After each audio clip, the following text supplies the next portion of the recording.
I still remember the way she said it. Calm, measured, like she had rehearsed it 100 times in front of a mirror.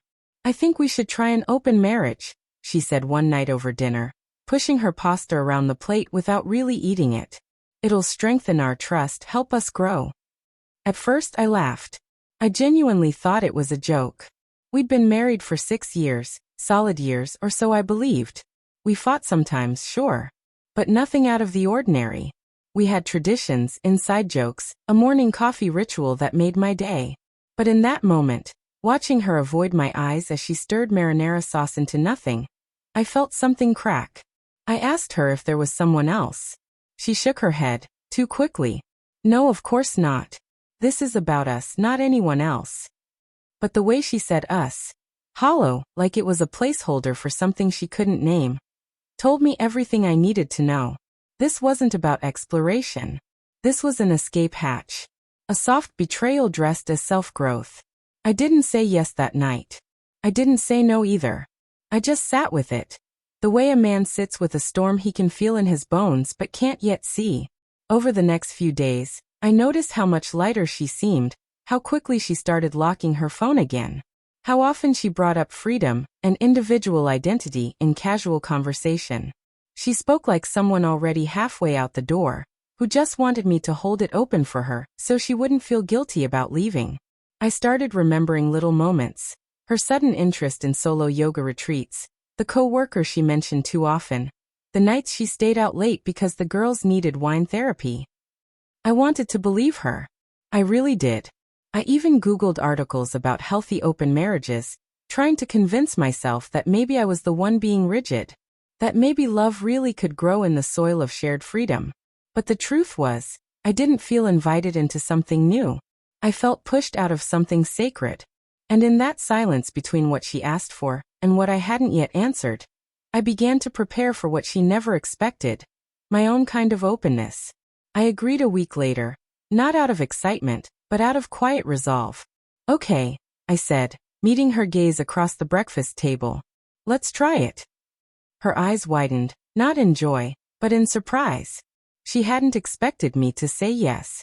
Maybe she thought I'd beg her not to go through with it, offer more attention, more sex, more desperation. But I didn't. I gave her exactly what she asked for, and she mistook that for indifference. That very night, she dressed up with a kind of energy I hadn't seen in months. She claimed she was meeting a friend, and I didn't ask questions. Didn't need to. I just watched her walk out the door in a dress I once bought for our anniversary, feeling a kind of hollowness that sat somewhere between rage and release. I stayed home that night and made myself dinner, watched a movie alone, slept on my side of the bed, and woke up to her still untouched. The next morning, she made coffee like nothing happened. "Hey," she said. "Thanks for being so understanding." I nodded and smiled. She had no idea. Within a month, she had changed. The woman who once insisted on weekly check-ins and emotional transparency stopped asking me how my day was. Her phone lived face down now. She came home later. But it wasn't just her behavior, it was her guilt. The small things gave it away. The long showers. The fake yawns. The way her voice faltered when she asked if I was doing okay with all this. I told her I was. "Actually," I said one night, "I met someone too." Her fork froze midair. "Really?" she asked, tone tight, eyes blinking faster than usual. "Yeah." I lied just to watch her squirm. "We're just talking.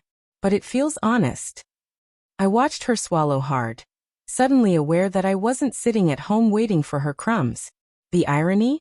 I hadn't touched another woman. I didn't need to. My transformation didn't come from outside attention. It came from watching her unravel while I stayed rooted. She had expected a license to roam. What she hadn't expected was for me to grow stronger in her absence. She thought I'd crumble. Instead, I became someone she couldn't read anymore. Someone she couldn't control with emotional loopholes and guilt-laced monologues. She opened the door, and now she didn't know how to close it again. 2 months in, she asked to revisit the arrangement. That's how she phrased it. Like our marriage was a business contract she suddenly wanted to renegotiate. "I just don't feel that spark with anyone else," she said, avoiding eye contact. "I thought this would bring us closer." I nodded slowly, sipping my tea. She kept talking, words tumbling out like a confessional she hadn't planned. I miss you. I miss how steady you are. I didn't realize how much that meant until... She trailed off, eyes glistening. I didn't respond immediately.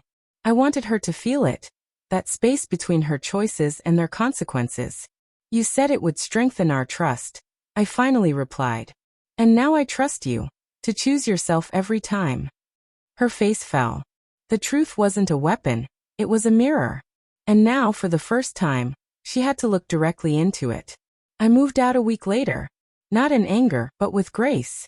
I packed my things quietly, left a note on the dresser. You didn't break the marriage when you slept with someone else. You broke it the day you stopped cherishing what we had. She called, texted, begged. But I didn't respond. She thought open marriage meant freedom with no cost. She didn't understand that real freedom includes accountability. And real love?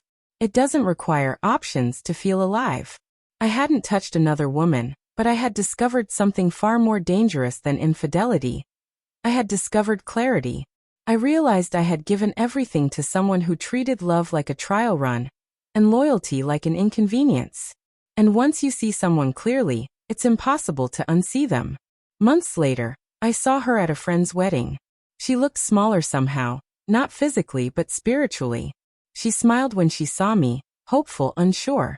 You look good, she said, voice timid. I just smiled back, wished her well, and walked away. Because I wasn't that man anymore. The one she could mold, the one who waited, the one who doubted his own worth. I was the man who honored his vows even when she didn't. And that was the version of me she never saw coming.